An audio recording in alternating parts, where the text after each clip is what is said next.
ባልና ሚስት ይጣሉና ሽማግሌ ይሰበሰባል። ከዛም ሁለቱ ችግራችሁን ተናገሩ ሲባሉ ባል እኔ ከስራ ደክሞኝ ስመለስ ማረፍ ፈልጋለሁ፣ ነገር ግን ልጆች እያንጫጫች በፍጹም ማረፍ አልቻልኩም ይላል።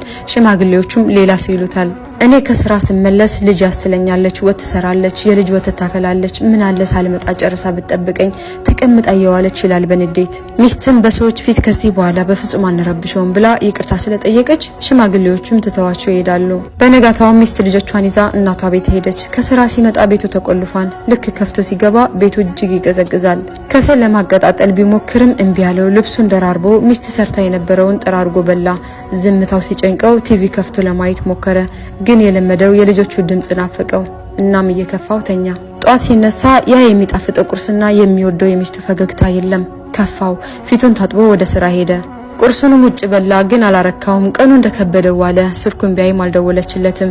ውሎ ሲመለስ ራቱን ውጭ በልቶ ከጓደኞቹ ጋር ቢያመሽም በመጨረሻ ያ ባዶ ቤት ጠበቀው። ለቅሶ ቤት ይመስል መግባት አስጠላው። ዞር ብሎ ሲያስብ ለካ ያለ ሚስቱ ጎዶሎ ነው።